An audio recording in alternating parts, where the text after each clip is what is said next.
서기 184년 후한의 12번째 황제 영제가 다스리던 대륙은 그야말로 거대한 지옥이었습니다. 영원할 것만 같았던 거대한 제국 한나라는 십상시라는 썩어빠진 황관들의 탐욕 속에서 서서히 썩어가고 있었습니다. 사방에서 굶주린 백성들이 머리에 노란 띠를 두르고 일어났으니 이것이 바로 삼국지의 서막을 알리는 황건적의 난이었습니다. 천하가 불바다 속에 휩싸였을 때 탁탁군이라는 시골 시장 바닥에서 눈바람을 맞으며 신을 엮고 돗자리를 짜던 한 24살의 청년이 있었습니다. 그의 이름은 유비. 자는 현덕이었습니다. 말수가 적고 늘 가만히 웃는 표정을 지어 유약해 보였지만 그의 두 눈 속에는 천하를 집어삼킬 거대한 야망의 불꽃이 이글거리고 있었죠. 글 공부보다 거리의 무억자들과 어울리기를 좋아했던 이 청년은 시장 바닥에서 운명처럼 두 명의 괴물과 마주하게 됩니다. 당대 최고의 무력을 숨긴 채 푸죽간을 하던 장비와 관가에 쫓기던 거구의 현상수배범 관우였습니다. 세 사내는 탁군의 한 복숭아 밭에서 천하를 구하자는 뜨거운 맹세를 나눕니다. 형님, 세상이 썩었습니다. 우리의 주먹으로 이 난세를 부수어 버립시다. 좋다. 오늘 우리는 비록 성은 다르나 의형제를 맺고 한나라 한시에 태어나지 못했으나 한나라 한시에 죽기를 서약하자. 이것이 삼국지 역사상 가장 낭만적인 순간인 도원결의였습니다. 유비는 탁군의 거상들에게 받은 군마와 자금을 바탕으로 의병을 일으켰습니다. 관우와 장비라는 당대 최고의 만인적들을 좌우에 거느린 유비는 전장을 누비며 수많은 황건적의 목을 베었습니다. 화살을 맞고 죽을 고비를 넘기면서도 군대의 맨 앞줄에서 직접 칼을 휘두르는 유비의 기백에 적들은 물론 관우와 장비마저 그를 진정한 주군으로 받들게 되었습니다. 마침내 난이 진압되고 천하가 잠잠해졌을 때 유비는 드디어 가문하고 자신의 이름을 널리 알릴 보상을 기대했습니다. 하지만 돈도 없고 백도 없는 흑수저 의병장에게 돌아온 것은 고작 안희연이라는 손바닥만한 시골 고을의 치안을 담당하는 현위라는 말단 관직뿐이었습니다. 반면 조정의 권력자들에게 막대한 뇌물을 바친 자들은 공이 없어도 높은 자리를 꿰찼죠. 억울하고 분했지만 유비는 묵묵히 백성들을 돌보며 때를 기다렸습니다. 그러던 어느 날 고관들의 배를 불려주기 위해 현지 감찰관인 도구가 안희연에 파견되었습니다. 조정에서 공이 없는 자들의 관직을 삭감하라는 명령이 내려왔으니 뇌물을 바치라는 무언의 압박이었습니다. 유비는 예를 갖춰 도구가 머무는 숙소의 문을 두드렸습니다. 안희연의 현이. 유비가 감찰관님을 뵙기를 청합니다. 하지만 방 안에서는 거만한 코웃음 소리와 함께 찌르는 듯한 폭언이 흘러나왔습니다. 돗자리나 짜던 시골 촌놈이 감히 황제의 대리인을 만나려 하느냐. 뇌물도 가져오지 않은 주제에 밖에서 꿇어앉아 기다려라. 도구는 문전박대를 하며 부하들을 시켜 유비를 거칠게 밀쳐내고 모욕을 주었습니다. 삼국지연의 소설 속에서는 이 불공평하고 모욕적인 상황을 참지 못한 성격 급한 장비가 밤중에 도구를 끌어내어 버드나무에 묶어놓고 매질을 한 것으로 나옵니다. 유비는 그저 울면서 장비를 말리는 착하디 착한 선인으로 그려지죠. 하지만 역사서인 정사 삼국지에 날 것 그대로의 기록은 도구의 숙소 문을 부수고 들어가 그의 머리채를 잡아 끈 진짜 현행범은 장비가 아니라 바로 유비 자신이었습니다. 밑바닥 고통 속에서 뼈저리게 살아남아 마침내 30살이 된 유비에게 세상의 부조리와 도구의 아나무인한 태도는 가슴속 깊은 곳에 잠들어 있던 야수를 깨우는 기폭제가 되었습니다. 유비는 그 길로 관사로 돌아와 위조된 공문서를 품에 넣고 자신을 따르는 군사들을 이끌고 도구의 숙소로 들이닥쳤습니다. 나는 태수의 밀명을 받고 이 고을의 부패를 조장하는 도구를 체포하러 왔다. 거역하는 자는 모두 베겠다. 유비의 서슬퍼런 기백과 살기에 질린 도구의 부하들은 감히 칼을 뽑지도 못했습니다. 겁에 질려 비명을 지르는 도구를 고을 변방까지 질질 끌고 간 유비는 그를 단단한 기둥에 묶고 부하의 손에 들려있던 마차용 가죽 채찍을 직접 휘두르기 시작했습니다. 현위, 살려주시오. 내가 잘못했쇼. 탈점이 뜯겨나가고 피가 튀는 잔혹한 폭력 속에서도 유비의 눈빛은 차갑게 가라앉아 있었습니다. 매물과 차별이 당연시되던 썩은 세상 속에서 꾹꾹 눌러담았던 서러움과 분노가 채찍 끝에 실려 폭발한 것입니다. 도구는 목숨을 구걸하며 피범벅이 되었고 유비는 그제야 차갑게 숨을 고르며 자신이 차고 있던 현유의 관인을 풀어 도구의 목에 거칠게 걸어놓았습니다. 니놈의 목숨은 여기서 살려두마. 하지만 이 더러운 세상에 내 관직 따위는 주마. 다시는 내 눈에 띄지 마라. 유비는 그 길로 관직을 내팽개치고 천하를 떠도는 도망자의 길을 선택했습니다. 이것이 진짜 역사 속 유비의 강렬한 첫 등장이었습니다. 온화한 미소 뒤에 숨겨진 잔혹할 정도의 결단력과 모욕을 당했을 때 상대를 철저하게 짓밟아버리는 무인의 성정 말입니다.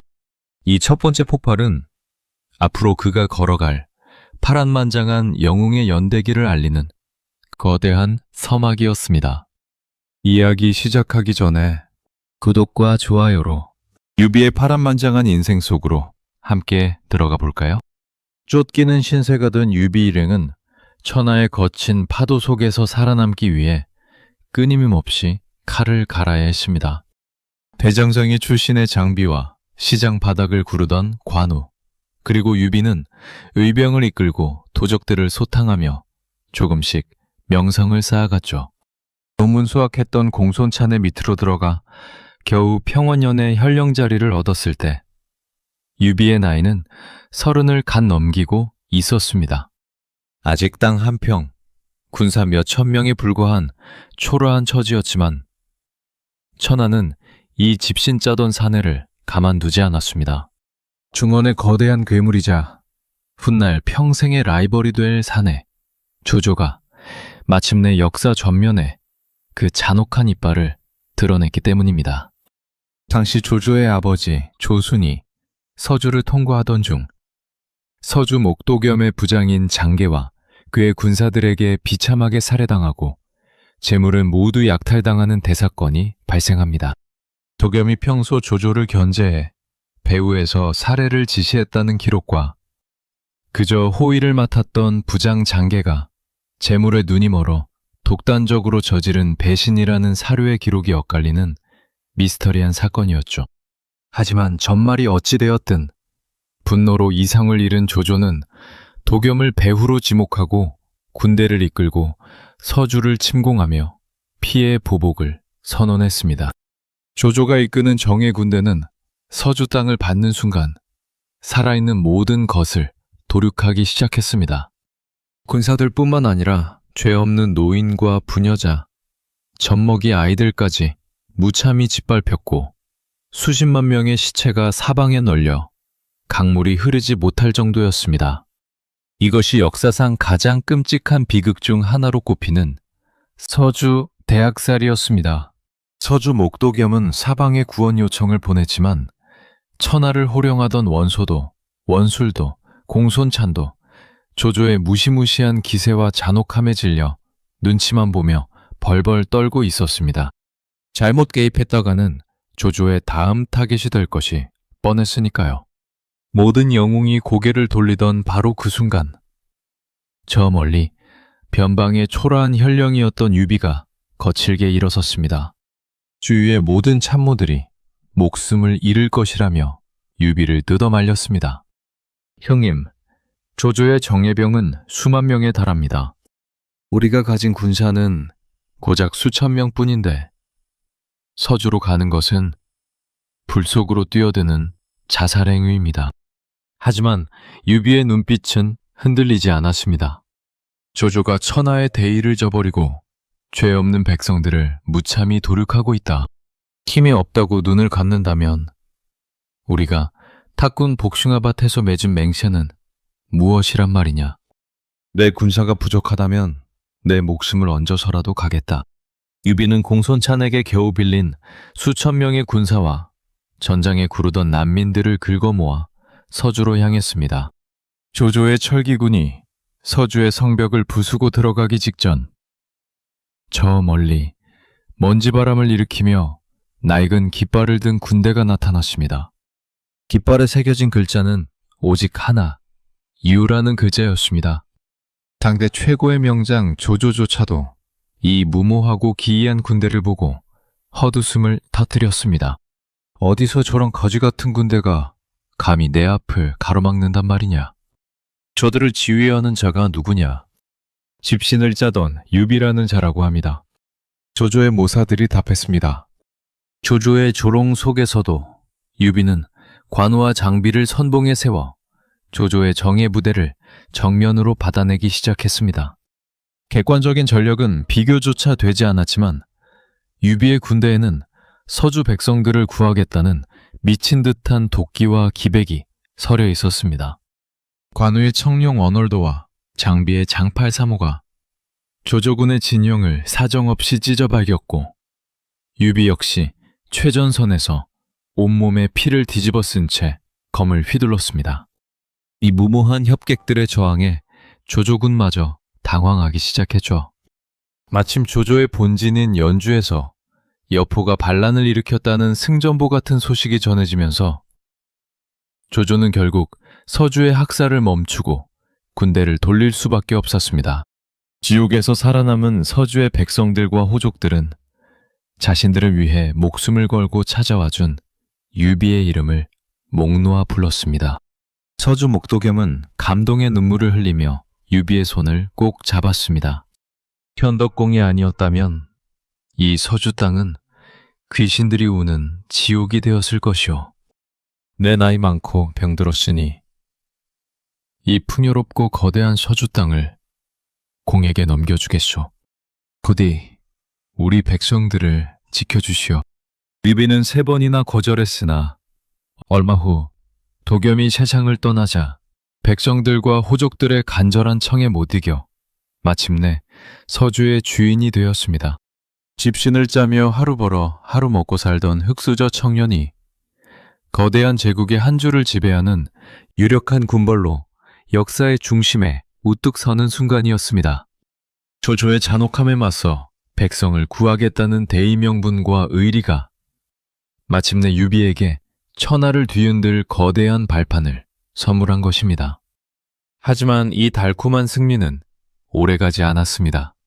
서주라는 거대한 덫 속에서 유비는 인생에서 가장 뼈아픈 배신과 절망을 맛볼 준비를 하고 있으니까요. 유비의 앞날은 탄탄대로처럼 보였습니다. 하지만 난세는 이 집신 짜던 사내에게 그리 쉽게 왕관을 허락하지 않았습니다. 기원 후 196년 서주의 남쪽 경계선 너머에서 웅크리고 있던 또 다른 거물, 원술이 서주를 집어삼키기 위해 대군을 몰아들이쳤습니다. 유비는 명장 장비에게 후방인 하비성을 맡기고 자신은 관우와 함께 군대를 이끌고 나가 회음 일대에서 원술과 한 달이 넘는 치열한 공방전을 벌였습니다. 두 군벌이 전선에서 팽팽하게 대치하며 피를 흘리던 바로 그 순간 어둠 속에서 천하를 뒤흔들 거대한 음모의 턱니바퀴가 굴러가기 시작했습니다. 원술은 전면전으로는 유비를 쉽게 꺾을 수 없음을 깨닫고 당시 갈 곳을 잃고 서주의 전방기주인 소패성에 머물고 있던 인간병기 여포에게 은밀히 서신을 보냈습니다. 봉선 장군, 유비가 군대를 이끌고 나와 하비성이 텅 비어 있어. 장군이 지금 당장 군대를 몰아 유비의 뒤통수를 치고 합의를 장악하신다면 내가 막대한 군량과 보물을 전폭적으로 지원하겠소. 우리 손을 잡고 서주를 나누어 가집시다. 여포는 원술이 제안한 엄청난 양의 군량과 서주를 차지할 기회에 눈빛을 번뜩였습니다. 때마침 합의성 내부에서도 치명적인 균열이 발생하고 있었습니다. 성을 지키던 장비가 도겸의 옛 장수이자 서주의 유력 장령이었던 조표와 심각한 갈등을 빚은 것입니다. 장비의 압박에 생명의 위협을 느낀 조표는 진영을 굳게 닫아걸고 남쪽의 원술과 은밀히 내통하며 성문을 열 준비를 시작했습니다. 우리가 흔히 소설 속에서 접했던 장비에게 매맞은 조표가 여포에게 직접 밀사를 보냈다는 이야기에 진짜 역사 속의 진실은 서주를 집어삼키려는 원술의 정교한 외교 공작과 군량 지원, 그리고 성내에서 원술과 끈이 닿아있던 조표와 허탕 같은 배신자들의 이해관계가 톱니바퀴처럼 맞물려 거대한 덫을 완성한 것이었습니다. 여포는 즉시 정의 기병을 이끌고 밤바람을 가르며 합의성으로 폭풍처럼 돌격했습니다. 원술과 조표의 완벽한 이중 공작에 걸려든 합의성은 허무하게 무너졌고 장비는 제대로 싸워보지도 못한 채 겨우 몸만 빠져나와 도망쳤습니다. 유비의 처자식과 서주의 모든 기반이 단 하룻밤 만에 여포의 소나기에 들어가 버린 것입니다. 전장 속에서 이 청천벽력 같은 소식을 들은 유비의 군대는 순식간에 와해되었습니다.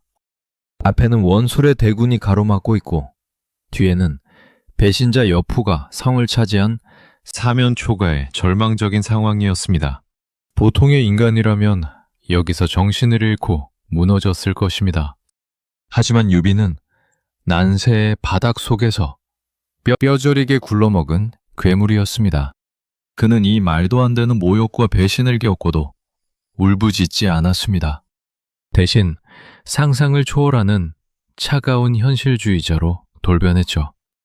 유비는 여포에게 고개를 숙이고 편지를 보냈습니다. 장군께서 합의를 차지하셨으니 이는 천명이 장군에게 있는 것입니다. 나는 그저 장군의 밑에서 소패성을 지키는 부하가 되어 조조를 막는데 힘을 보태고 싶습니다. 여포는 유비의 비굴할 정도의 유연함에 호탕하게 웃으며 그를 소패성에 머물도록 허락했습니다. 주객이 완전히 전도되어 자신이 베풀어되어 소패성에 거꾸로 갇히는 신세가 된 것입니다. 하지만 유비는 낮에는 여포에게 허리를 숙이며 웃었지만 밤에는 어둠 속에서 칼을 갈았습니다. 여포가 소패성의 유비가 점점 군사를 모으며 세력을 키우는 것을 눈치채고 다시 군대를 이끌고 소패성까지 들이치자 유비는 미련 없이 서주 땅을 버리고 도망쳤습니다. 그가 향한 곳은 놀랍게도 한때 자신이 맞서 싸웠던 허도의 조조였습니다. 평생의 라이벌이자 서주 백성들을 도륙했던 원수의 품속으로 스스로 걸어 들어간 것입니다. 조조의 참모들은 유비의 위험성을 대번에 알아차리고 조조에게 속삭였습니다. 주공, 유비는 영웅의 자질을 가졌고 밑바닥 민심을 얻고 있습니다. 지금 거두어 주었다가는 훗날 호랑이를 키우는 꼴이 될 것이니 당장 목을 베어 후안은 없애야 합니다. 하지만 조조 역시 천하를 굽어보는 거물이었습니다. 조조는 유비가 가진 기묘한 매력과 대의명분에 주목했습니다. 지금 천하의 인재들을 모으는 상황에서 내게 의탁하러 온 영웅을 죽인다면 천하의 인재들이 나를 잔혹한 폭군이라 부르며 감히 찾아오지 못할 것이다. 유비를 살려두고 매 장수로 쓰겠다. 조조는 유비를 극진히 대접하며 예방주장으로 삼고 극진히 우대했습니다. 원수와 원수가 손을 잡고 자신들의 뒤통수를 친 여포를 사냥하기 위한 기묘한 동맹이 맺어진 것입니다. 집신자던 유비는 서주를 잃고 밑바닥으로 추락했지만 조조라는 천하 최강자의 그림자 속으로 기어들어가 다시 한번 거대한 판을 흔들 준비를 시작하고 있었습니다. 영웅들의 숨막히는 생존 게임은 이제 허도라는 거대한 제국의 심장부 속에서 가쁜 숨을 몰아쉬고 있었습니다. 원수였던 조조의 품속으로 걸어 들어간 유비의 허도 생활은 말 그대로 얼음판 위를 걷는 것과 같았습니다. 겉으로는 조조가 유비를 나란히 수레에 태우고 여느 때마다 상석에 앉히며 천하의 귀빈으로 극진히 대접하는 듯 보였죠. 황제인 헌제를 배열했을 때는 족보를 따져보니 황제의 숙부뻘이 된다 하여 마침내 공식적인 유황숙이라는 칭호까지 얻으며 명예의 정점을 찍었습니다. 하지만 이 화려한 조명 뒤편의 어둠 속에서 조조의 날카로운 칼날은 언제나 유비의 목덜미를 겨누고 있었습니다. 조조의 최고 모사인 곽가와 정욱은 하루가 멀다고 조조에게 찾아가 유비의 목을 베어야 한다고 간언했습니다. 주공, 유비는 결코 남의 밑에 머무를 사내가 아닙니다. 그의 눈빛 속에는 대권을 향한 야망이 끓고 있으며 관우와 장비 같은 괴물들이 목숨을 바쳐 따르고 있습니다. 지금 제거하지 않으면 훗날 반드시 천하를 두고 주공과 다투게 될 것입니다. 이러한 살벌한 감시와 도청 속에서 살아남기 위해 유비는 완벽한 연기자로 변신해야 했습니다. 무인으로서의 날카로운 기백과 천하를 논하던 웅변은 철저히 감추어 두었죠. 유비는 헌제가 하사한 저택의 뒷마당에 작은 텃밭을 일구고 매일같이 직접 흙을 만지며 채소를 가꾸기 시작했습니다. 당대 최고의 영웅이 시장 바닥에 촌놈 시절로 돌아간 듯 땀을 흘리며 배추와 물을 씹는 모습을 보며 사람들은 유비가 영웅의 야심을 잃고 그저 안주하려는 줄 알았습니다. 심지어 불같은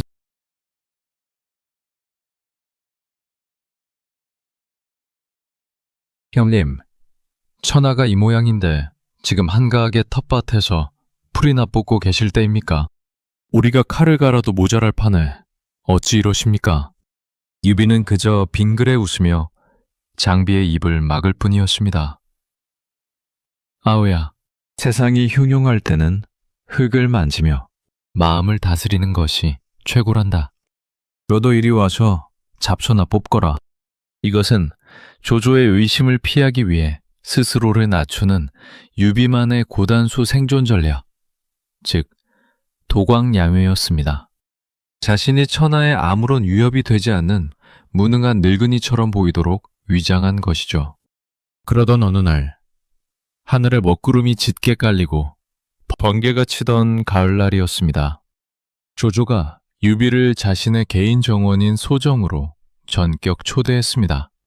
단둘이 마주 앉아 살구가 익어가는 풍경을 보며 술을 마시는 아슬아슬한 연회가 시작된 것입니다. 술이 몇 잔 가볍게 오가자 조조는 매서운 매의 눈빛으로 유비를 쳐다보며 천하의 인재들을 논하기 시작했습니다. 현덕공. 공은 천하를 두루 돌아다녔으니 당대 누가 진정한 영웅인지 잘 알 것이오.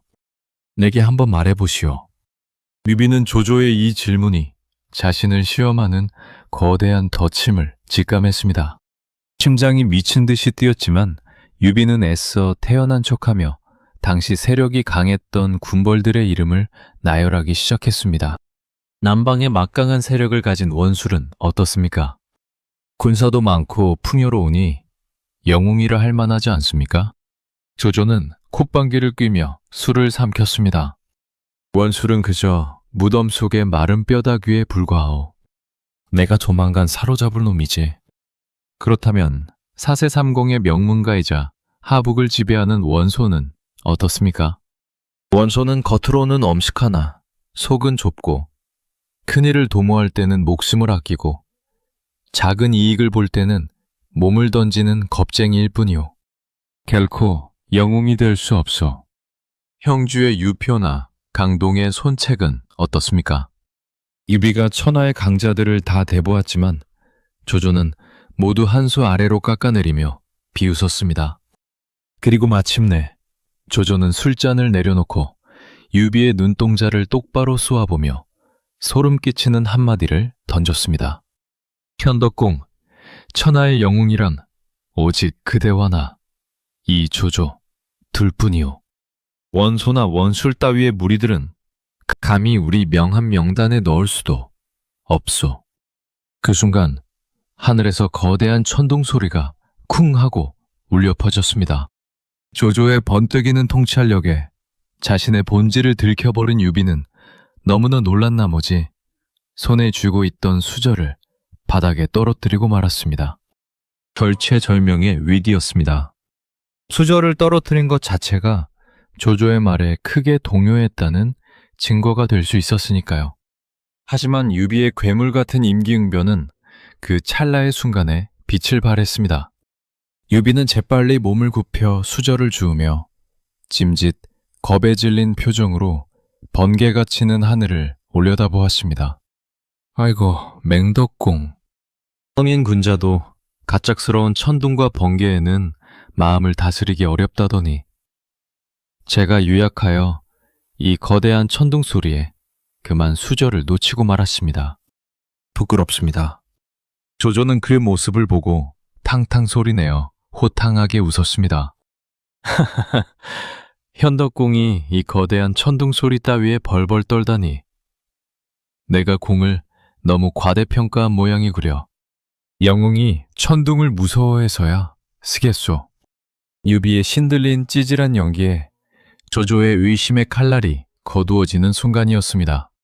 조조는 유비가 진정한 영웅의 그릇이 아니라 그저 겉모습만 번지르르한 겁쟁이에 불과하다고 방심하게 된 것이죠. 허나 유비는 그날 밤 저택으로 돌아와 땀으로 범벅이 된 옷을 갈아입으며 결심했습니다. 이 허도라는 거대한 호랑이 굴 속에 더 있다가는 언제 목이 날아갈지 모른다는 것을 뼈저리게 느낀 것입니다. 마침 원술이 북쪽의 원소와 합류하기 위해 움직인다는 첩보가 들어오자 유비는 조조에게 찾아가 자신이 군대를 이끌고 가서 원수를 격파하겠다고 자청했습니다. 조조는 방심한 나머지 유비에게 군사를 내어주며 허락했고 유비는 허도성 문을 나서는 순간 뒤도 돌아보지 않고 수레를 채찍질했습니다. 조조라는 거대한 괴물의 소나귀에서 기어코 살아남아 탈출하는 순간이자 천하를 향한 세 번째 도약의 서막이었습니다. 유비의 군대는 거침없이 동쪽으로 질주했습니다. 조조가 뒤늦게 자신의 실수를 깨닫고 명장 허저에게 정의 기병을 주어 뒤를 쫓게 했으나 이미 세장 속을 벗어난 매를 잡을 수는 없었죠. 군권을 쥐게 된 유비는 그 길로 원수를 무참히 격파하여 황제를 참칭하던 한나라의 반역자를 역사 무대 속에서 완전히 지워버렸습니다. 그리고 과거 자신의 근거지였던 서주로 직행하여 조조가 임명한 서주 자사 차주를 가차없이 베어 넘기고 서주를 재탈환했습니다. 조조의 뒤통수를 아주 매섭게 후려친 것입니다. 하지만 천하의 조조가 이를 가만히 두고 볼리 만무했습니다. 조조는 분노로 이를 갈며 친히 대군을 이끌고 유비를 말살하기 위해 서주로 진격을 개시했습니다. 당시 북방에서는 당대 최대의 세력을 자랑하던 하북의 제왕 원소가 조조와 천하의 패권을 두고 대치하고 있었기에 유비는 원소에게 긴급히 밀사를 보내 동맹을 맺고 조조의 후방을 함께 치자고 제안했습니다. 영문가 출신의 원소는 유비의 제안을 흔쾌히 받아들였죠. 하지만 원소의 고질적인 우유부단함이 화를 불렀습니다. 조조가 군대를 움직여 서주에 유비를 치러 간 사이 원소의 참모 전풍이 조조의 텅 빈 본진인 허도를 기습하자고 간언했으나 원소는 자신의 어린 아들이 아프다는 지극히 개인적인 이유로 군대 발행을 차일피일 미루었습니다. 결국 하북의 대군이 멈춰서 버린 사이 유비는 홀로 조조의 분노를 온몸으로 받아내야 했습니다. 결과는 참혹한 배패였습니다. 조조의 압도적인 전술과 정예병의 공격 속에서 유비의 서주 방어선은 불과 며칠 만에 사정없이 찢겨나갔습니다. 소패성에서 결사적으로 저항하던 유비는 군대를 모두 잃고 홀로 목숨만 건진 채 어둠 속을 도망쳐야 했습니다. 합의성을 지키며 유비의 가솔들을 보호하던 의형제 관우는 조조의 대군에 포위당한 끝에 유비의 생사를 확인하기 전까지라는 조건하에 조조에게 임시로 투항했고, 광매장비는 망탕산 속으로 숨어들어 도적이 되는 신세로 전락했습니다. 도원결의를 맺은 세 형제가 천하사방으로 뿔뿔이 흩어지는 최악의 비극이자 몰락이었습니다. 홀로 살아남은 유비는 피눈물을 흘리며 북방의 원소에게 몸을 의탁하기 위해 발걸음을 옮겼습니다. 땅도 없고 아우들도 없는 그야말로 알거지 신세가 된 도망자였습니다. 하지만 여기서 유비라는 사내가 가진 괴물 같은 매력의 실체가 다시 한번 천하를 놀라게 합니다. 아무런 세력도 없는 떠돌이 신세인 유비가 하북의 경계에 도달했다는 소식이 전해지자 당대 천하 최강의 권력자였던 원소는 신발도 제대로 신지 못한 채 문 밖으로 뛰어나와 유비를 맞이했습니다. 원소는 유비의 손을 잡고 눈물을 흘리며 말했습니다. 현덕공이 조조의 핍박을 뚫고 내게 와주다니 이는 하늘이 나를 돕는 것이오. 공이 겪은 서주의 비극은 내가 반드시 조조의 목을 베어 복수해 주겠소. 원소뿐만 아니라 원소의 수많은 참모와 장수들이 유비라는 사내가 풍기는 기묘한 덕망과 영웅의 기백에 매료되어 그를 극진히 대접했습니다. 돈과 군사라는 물질적 조건이 모두 사라진 바닥 속에서도 인간 유비 자체가 가진 브랜드 가치는 천하 거물들의 마음을 뒤흔들기에 충분했던 것입니다. 유비는 원소의 진영 속에서 숨을 고르며 잃어버린 형제들을 찾기 위해 사방으로 소문을 보냈습니다. 그러던 중 조조와 원소의 대규모 전면전인 관도대전의 서막이 올랐습니다. 원소의 맹장 알량이 조조의 삼봉대를 무참히 도륙하며 기세를 올리던 순간 조조의 진영에서 붉은 얼굴에 긴 수염을 날리는 기괴한 명장 한 명이 뛰어나와 단 한 칼에 알량의 목을 베어버렸습니다. 원소의 진영에서 그 모습을 지켜보던 유비는 심장이 멎는 듯한 충격을 받았습니다. 알량의 목을 벤 사내는 다름 아닌 자신의 의형제 관우였기 때문입니다. 원소는 분노하여 유비의 목을 베라 명했습니다. 니놈의 아우가 내 아끼는 장수 알량을 죽였으니 니놈 역시 살려둘 수 없다. 당장 저놈의 목을 쳐라. 절체절명의 위기였지만 유비는 눈 하나 깜짝하지 않고 대담하게 대꾸했습니다. 명공, 조조는 천하의 간적입니다. 내 아우 관우가 내가 이곳에 있다는 것을 알지 못해 잠시 조조에게 이용당한 것뿐입니다. 만약 관우가 내가 이곳에 있다는 것을 안다면 조조를 버리고 당장 명공의 발 아래로 달려와 조조의 목을 바칠 것입니다. 어찌 작은 오해로 천하의 인재를 잃으려 하십니까? 유비의 당당하고 논리적인 언변에 원소는 다시 한번 감탄하며 칼을 거두었습니다. 유비는 은밀히 관우에게 편지를 보냈고 주군의 생사를 알게 된 관우는 즉시 조조의 곁을 떠나 유비를 향해 달리기 시작했습니다. 우리가 흔히 소설 속에서 관우가 유비를 찾아올 때 5개의 관문을 돌파하고 6명의 장수를 베었다는 오관 참욕장의 서사를 기억하지만 실제 역사 속 진짜 진실은 훨씬 더 묵직합니다. 관우가 떠난다는 소식에 조조의 장수들이 뒤를 쫓아 사로잡아야 한다고 소리쳤지만 조조는 가짜 자신의 주인을 위한 것이니 추격하지 말라며 관우의 앞길을 깨끗하게 열어주었습니다. 조조라는 거물의 거대한 그릇과 묵인하에 관우는 당당하게 걸어서 유비에게 돌아왔던 것이죠. 망탕산의 장비와 조은까지 다시 합류하면서 마침내 네 형제는 눈물의 재회를 나누게 됩니다.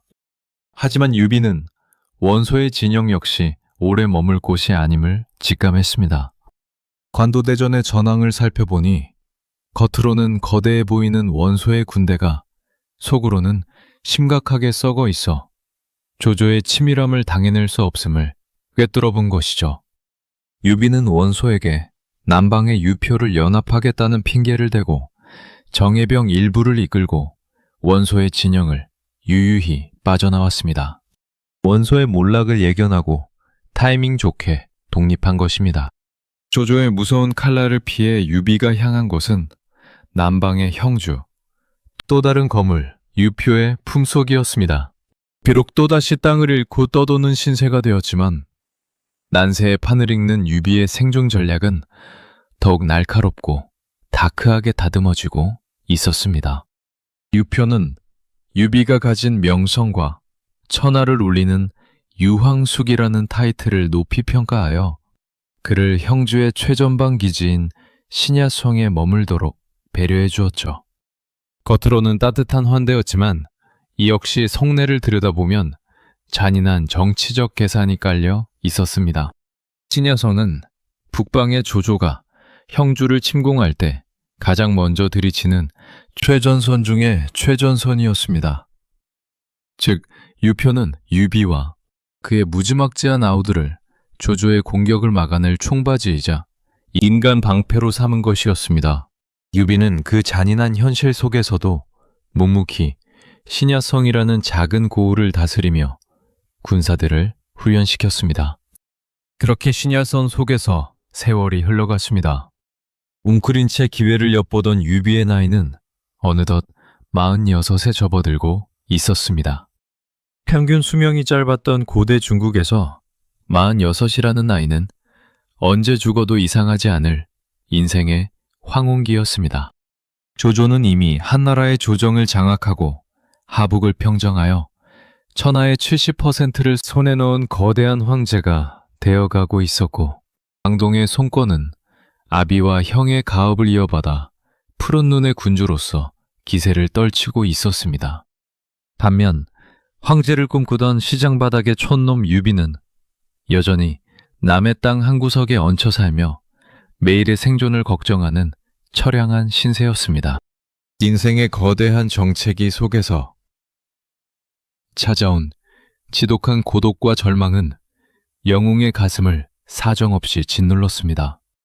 어느 날 유비는 형주의 주청에서 유표와 함께 술을 마시던 중 잠시 화장실을 가기 위해 자리에서 일어났습니다.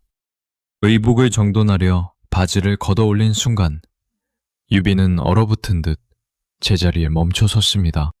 평생을 말 한 장 위에서 구르며 전장을 누비느라 단단하고 굳은 살로 가득했던 자신의 허벅지에 하얗고 기름진 살덩이가 쪄있는 모습을 발견한 것입니다.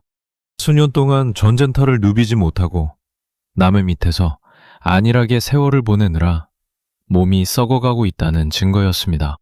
그 순간 꾹꾹 눌러 담았던 서러움과 한탄이 폭발했습니다.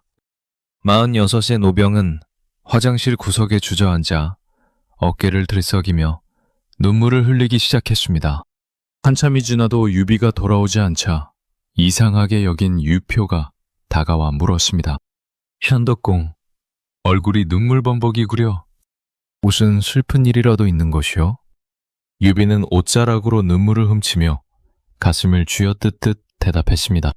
이것이 쓸쓸하면서도 장엄한 독백인 비육지탄의 일화입니다. 형님, 저는 평생 말 한 장에서 내린 적이 없어 허벅지에 살이 갠 날이 없었습니다. 그런데 지금은 신야에 처박혀 세월만 보내느라 허벅지에 살이 찌고 말았습니다. 해와 달은 유수처럼 흘러가고 나이는 쉰을 바라보는데 천하를 위해 이룬 공업은 하나도 없으니 내 몸이 늙어가는 것이 서글퍼 저도 모르게 눈물이 흘렀습니다. 이 눈물은 꺼져가는 불꽃을 다시 살리겠다는 무서운 집념이자 이대로 시골 촌놈으로 죽지 않겠다는 영웅의 마지막 처절한 몸부림이었습니다. 유비는 자신이 왜 평생을 싸우면서도 늘 패배하고 도망쳐야 했는지 뼈저리게 분석하기 시작했습니다. 관우와 장비, 조운 같은 당대 최고의 칼날들을 가졌음에도 매번 조조에게 짓밟혔던 이유. 그것은 자신들의 무력을 정교하게 움직여줄 두뇌, 즉 천하를 설계할 책사가 없었기 때문이라는 결론에 도달했습니다. 46의 늙은 사자는 자신의 허벅지살을 보며 칼을 다시 쥐었습니다. 그리고 형주의 숨은 인재들을 찾기 위해 어둠 속을 뒤지기 시작했죠. 난세의 바다 속에서 모든 것을 잃어버린 노병이 마주한 잔혹한 고독은 날 천하의 판도를 바꿀 위대한 만남을 준비하는 가장 뜨거운 예방주사였습니다. 유비의 인생 풀스토리는 이제 융중의 깊은 숲속에 숨어 천하를 굽어보던 한 청년의 집 앞으로 그 거대한 발걸음을 옮기고 있었습니다. 유비는 더 이상 지체할 시간이 없음을 깨달았습니다. 칼을 휘두를 장소는 차고 넘쳤지만 거대한 판을 짜고 승리로 이끌어줄 영리한 두뇌가 절실했죠. 그러던 중 형주의 은사 사마휘와 서서로부터 천하를 뒤흔들 기재가 융중의 깊은 숲속에 숨어 살고 있다는 소식을 듣게 됩니다. 그의 별명은 누워있는 용, 즉 와룡이라 불리는 제갈량이었습니다. 유비는 주저없이 의형제들을 이끌고 융중으로 향했습니다.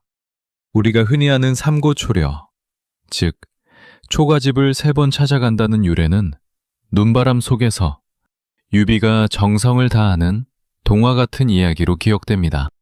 하지만 그 이면은 산전수전 다 겪은 백전노장 군주와 현장 경험 제로인 27 청년 사이에 숨막히는 정치적 거래였습니다.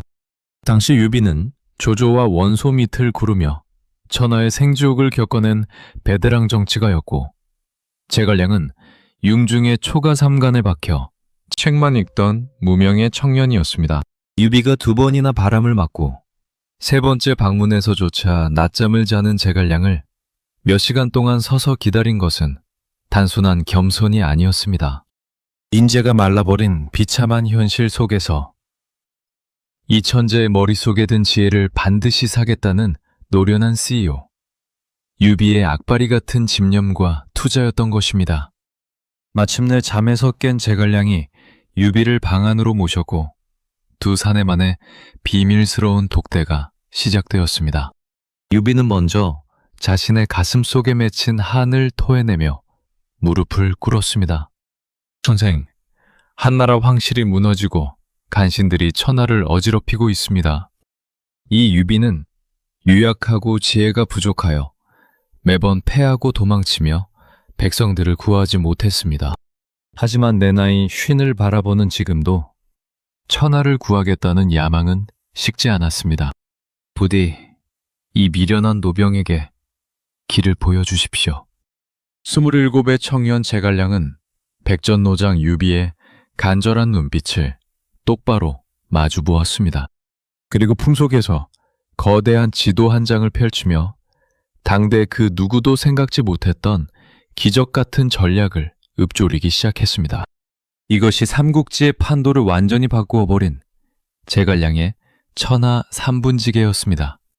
유장군, 조조는 이미 하북을 평정하고 천하의 대세를 쥐었으니 정면으로 싸우는 것은 자살 행위입니다. 안동의 송권은 3대에 걸쳐 기반을 닦았으니 그들은 싸움의 대상이 아니라 연합의 대상입니다. 그렇다면 장군이 취해야 할 땅은 오직 2곳. 이곳 형주와 저 멀리 서쪽의 풍요로운 이주입니다. 형주를 얻어 기반을 다지고 이주를 삼켜 천하의 유세로 삼으십시오. 그리고 손건과 손을 잡고 조조의 틈을 노려 대군을 일으킨다면 천하를 통일하고 한나라 황실을 다시 세울 수 있을 것입니다.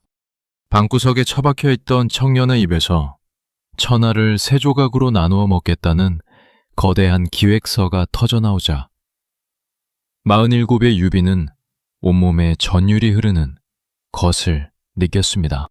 평생을 목적지 없이 안개 속을 헤매던 눈먼 사자가 마침내 천하를 집어삼킬 정확한 지도와 나침반을 손에 넣은 순간이었습니다.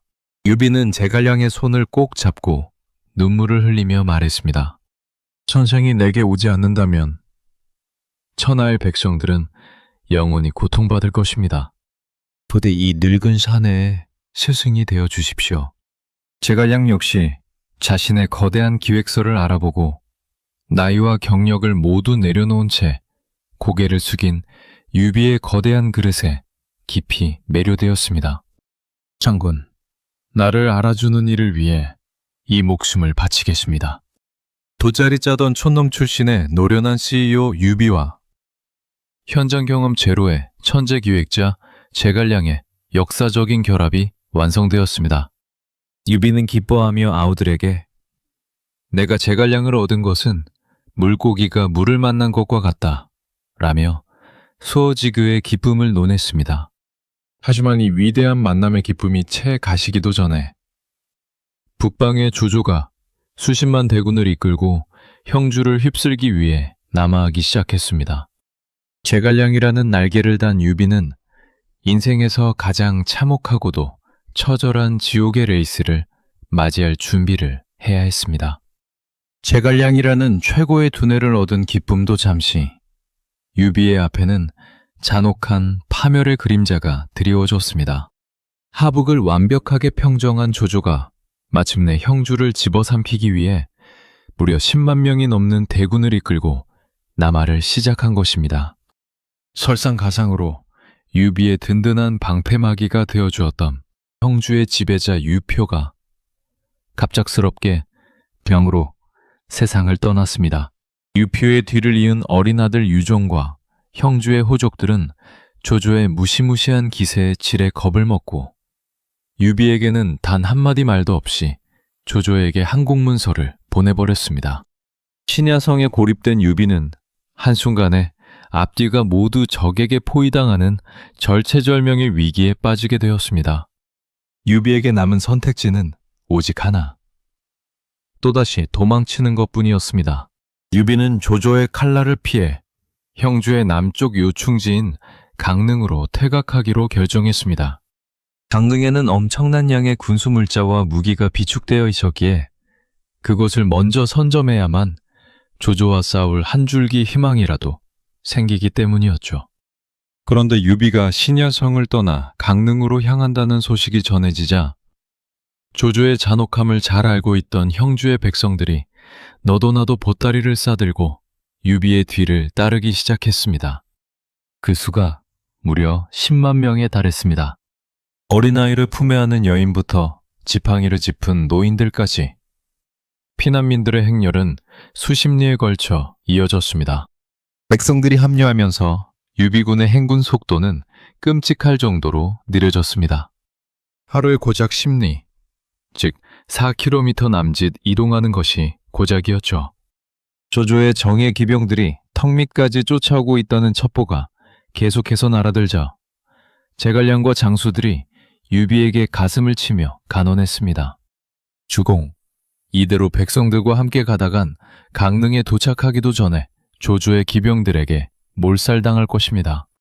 지금이라도 백성들을 버리고 정예병만 이끌고 속도를 내어 강릉을 선점하셔야 합니다. 그것이 군주로서 내릴 냉정한 결단입니다. 하지만 유비는 눈물을 흘리며 그들의 제안을 단호하게 거절했습니다. 무릇 큰일을 도모하는 자는 항상 백성을 근본으로 삼아야 하는 법이다. 이 많은 백성이 나를 믿고 목숨을 걸고 따르고 있는데 어찌 나 혼자 살겠다고 이들을 호랑이 아가리에 던져주고 갈 수 있단 말이냐. 내가 죽는 한이 있어도 이들을 결코 버리지 않겠다. 유비는 땅도 없고 군사도 없는 자신이 조조라는 거대 괴물에 맞설 수 있는 유일한 무기가 무엇인지 본능적으로 알고 있었습니다. 그것은 바로 백성들의 절대적인 지지, 즉 민심이라는 대의 명분이었습니다. 만약 여기서 백성들을 버리고 도망친다면 당장 목숨은 구하겠지만 평생을 쌓아 올린 인덕의 영웅 유비라는 브랜드는 완전히 파멸할 것이 뻔했기 때문입니다. 그는 자신의 목숨과 전 재산을 걸고 대의명분이라는 거대한 도박을 감행한 것입니다. 결국 우려는 현실이 되었습니다.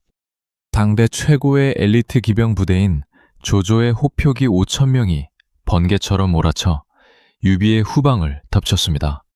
장판파라는 벌판 속에서 지옥의 아수라장이 펼쳐졌습니다. 무방비 상태의 백성들은 조조군의 말발굽 아래 무참히 짓밟혔고 유비의 군대 역시 비명 속에서 산산조각이 났습니다. 그 난장판 속에서 유비는 가솔들과 어린 아들 아두까지 모두 잃어버렸습니다. 정사 기록에 따르면 유비는 조조의 칼날이 자신의 턱 밑까지 다다르자 제갈량, 장비, 조은 등 수십 명의 기병만 거느린 채 뒤도 돌아보지 않고 포위망을 뚫고 도망쳐야 했습니다.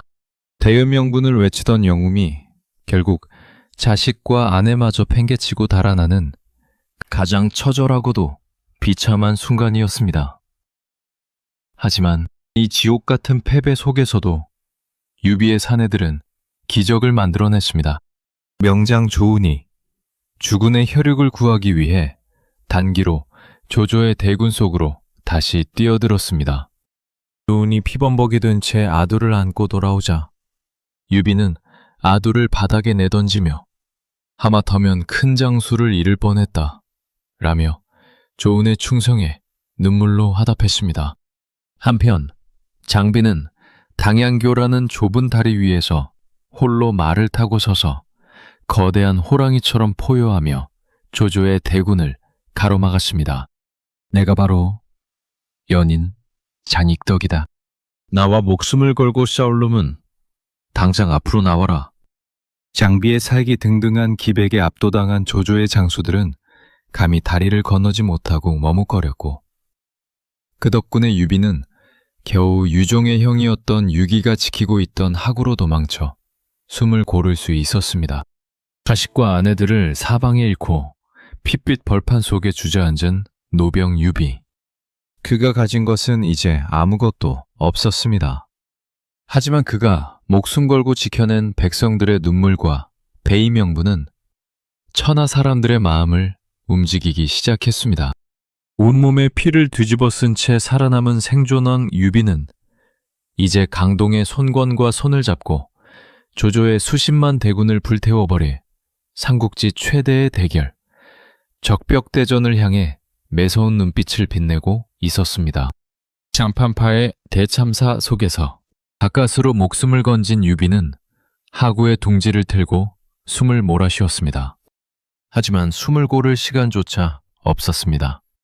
조조의 대군이 형주의 강릉을 장악하고 한나라 황실의 이름으로 강동의 손권에게 항복을 권하는 최후 통첩을 보냈기 때문입니다.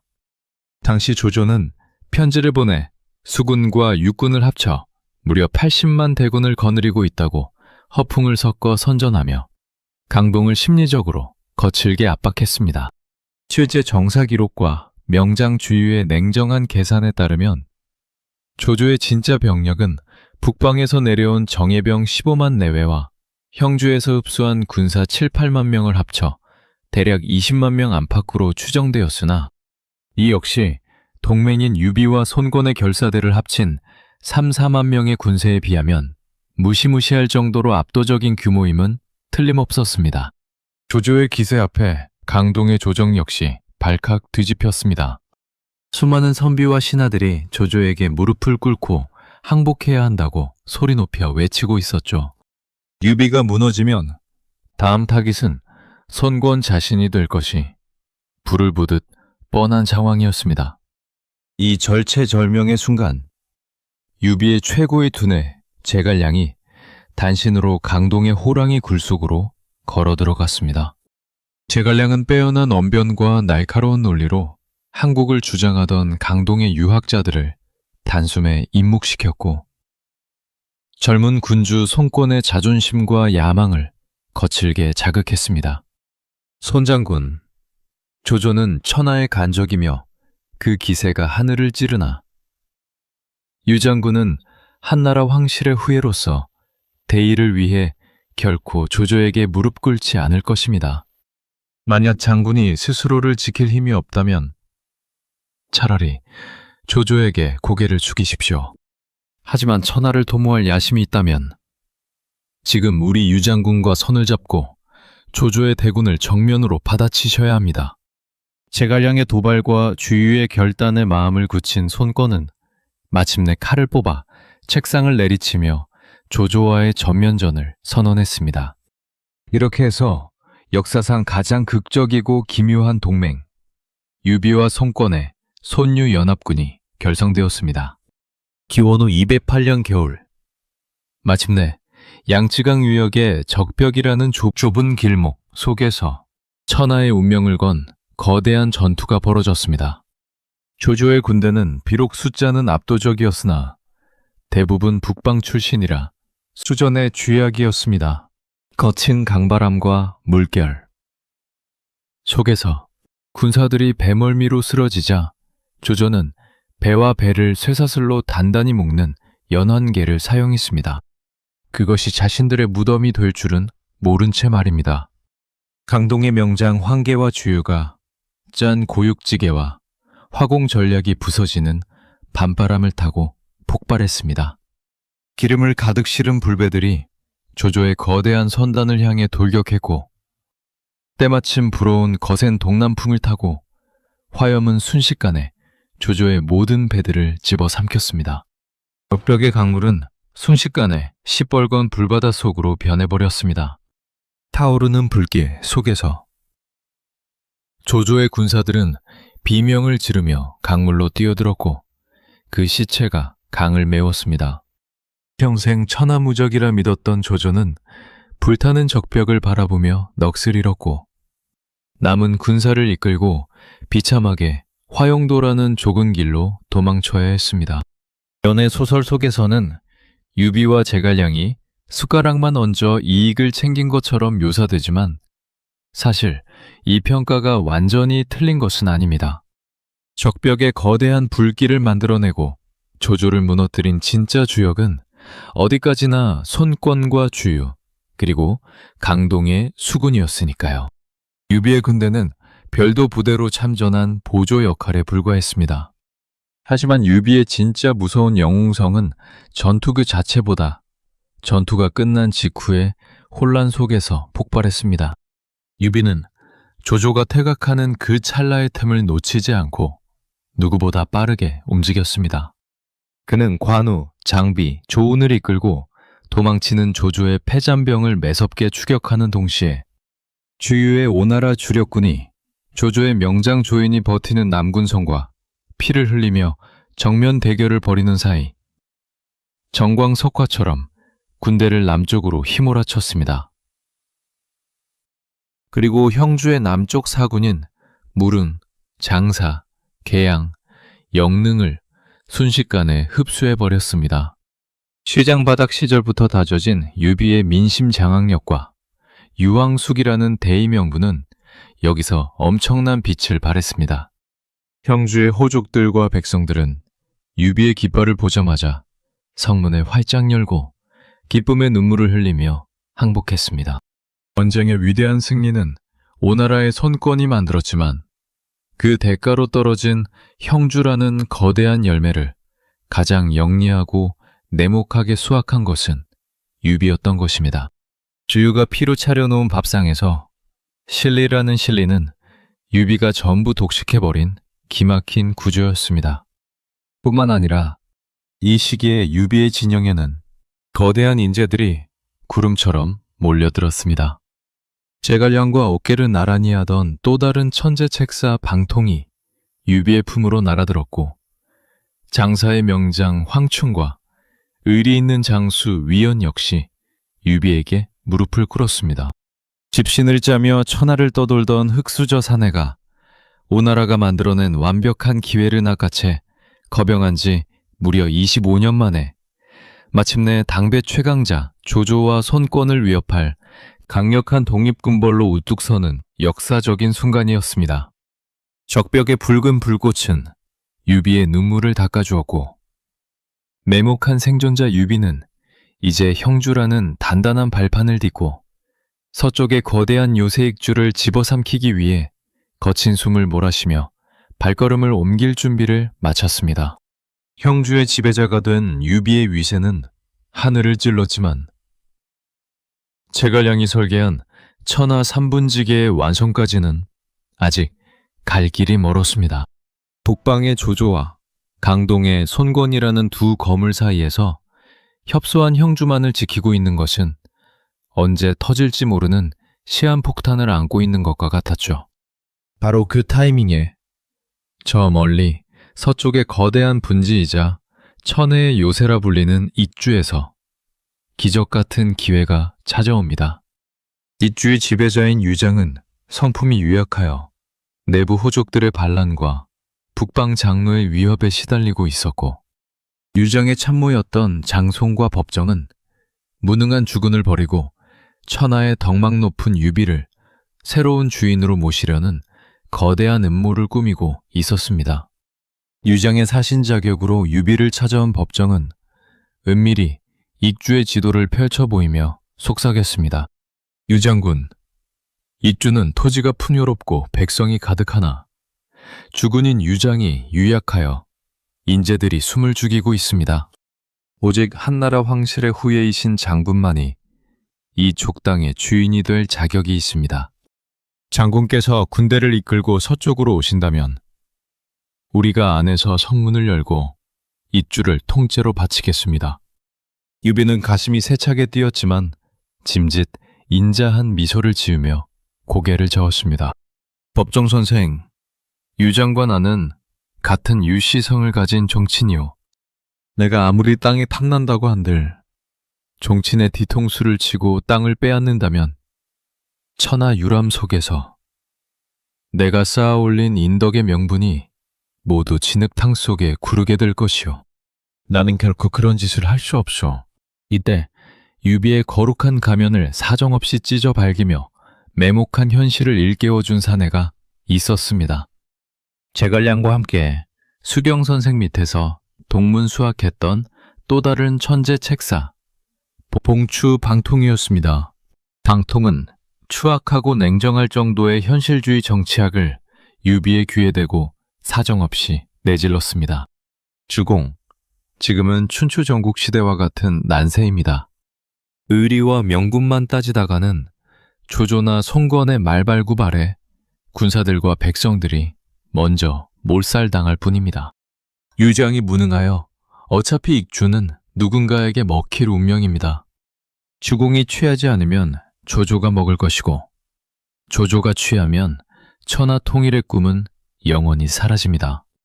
먼저 땅을 취한 뒤 나중에 유장에게 다른 좋은 곳을 주어 보답하면 대의에 어긋나지 않는 법입니다. 어찌 작은 예절에 얽매여 거대한 천하를 놓치려 하십니까? 방통의 이 독설은 유비의 가슴속 깊은 곳에 숨겨져 있던 야수성을 다시 한번 깨웠습니다.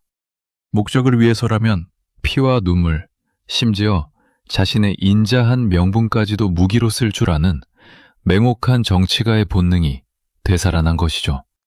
유비는 마침내 결단을 내렸습니다.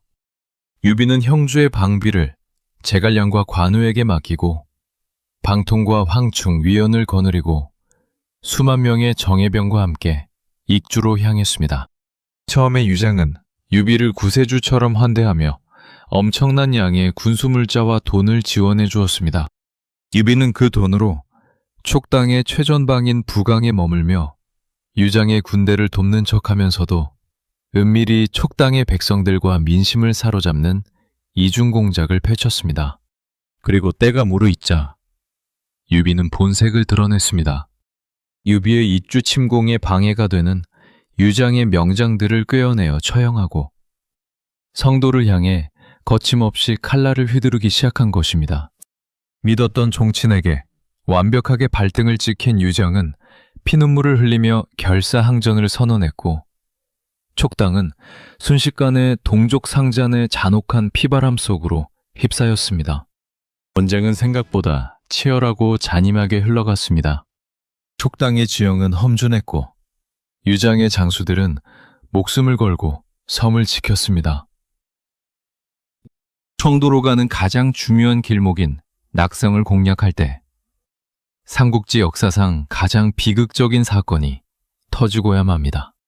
유비의 눈과 귀가 되어 촉당의 진격을 지휘하던 책사 방통이 좁은 계곡인 낙봉파를 통과하던 중 매복해 있던 유장군의 빗발치는 화살을 온몸에 맞고 36의 젊은 나이에 비참하게 전사한 것입니다. 주공, 대업을 이루십시오. 밤통은 군사들의 비명 속에서 숨을 거두었습니다. 담통의 죽음 소식을 들은 유비는 가슴을 쥐어뜯으며 진심으로 통곡했습니다. 자신을 위해 목숨을 바친 책사에 대한 뜨거운 인간적 슬픔이었습니다. 하지만 유비는 단순한 협객이 아닌 노련한 정치가였습니다. 유비는 방통이 흘린 피와 그의 죽음을 촉당을 완전히 집어삼킬 최고의 명분과 도끼로 승화시켰습니다. 방통의 원수를 갚고 이 촉당의 혼란을 끝내겠다. 형주의 제갈량과 장비, 조우는 당장 군대를 이끌고 서쪽으로 진격하라. 형주에서 날아온 제갈량과 장비의 대군이 합류하면서 유비군의 기세는 촉의 군대들을 사정없이 짓밟았습니다. 마침내 마초까지 유비의 휘하로 들어오며 유비의 대군이 익주의 수도인 성도를 겹겹이 포위하자 더 이상 버틸 힘이 없던 유장은 백성들이 피 흘리는 것을 참아 볼 수 없다며 성문을 열고 유비에게 눈물로 항복했습니다. 기원 후 214년, 유비는 마침내 촉당의 거대한 주인이 되었습니다. 집신을 짜던 청년이 조조와 손권에 버금가는 거대한 제국에 완벽한 기틀을 마련한 것입니다. 당통의 통곡 속에서 피어난 이주의 붉은 땅은 유비에게 황제의 왕관을 약속하고 있었지만 이 잔혹한 난세는 영웅에게 승리의 기쁨을 오래 허락하지 않았습니다. 승리의 정점에서 저 멀리 형주에서 평생을 함께한 아우의 피비린내 나는 피보가 날아올 준비를 하고 있었으니까요. 빗줄을 손에 넣은 유비의 위세는 천하를 뒤흔들었습니다. 드디어 제갈량의 천하 3분지계 중 두 번째 단추가 완벽하게 채워진 셈이었죠.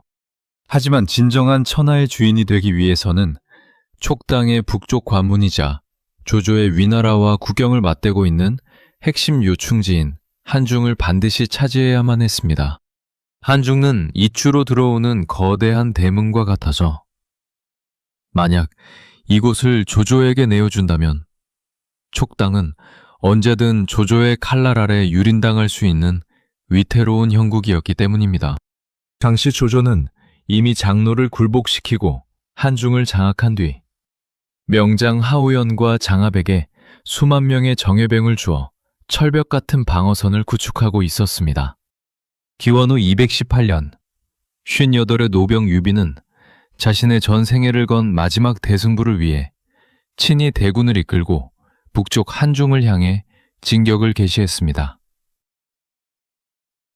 평생 조조를 마주할 때마다 패배하고 도망치기 바빴던 유비였지만 이번만큼은 전혀 달랐습니다. 그의 곁에는 천재적인 지략으로 조조의 머릿속을 꿰뚫어보던 법정과 제갈량이 있었고 백전노장 황충과 위연 그리고 만인적 장비와 조운이 버티고 있었으니까요. 전투는 삼국지 역사상 가장 치열하고 잔인한 고지전의 형태로 전개되었습니다. 험준한 산악지형 속에서 유비와 조조의 명장들은 한치의 양보도 없이 피를 흘렸습니다. 한중의 향방을 가른 결정적인 순간은 정군산이라는 거대한 고지 속에서 퍼져나왔습니다. 유비의 최고 책사 법정은 조조군의 총사령관인 하후연의 급하고 자존심 강한 성격을 역이용하는 기막힌 책략을 냈습니다.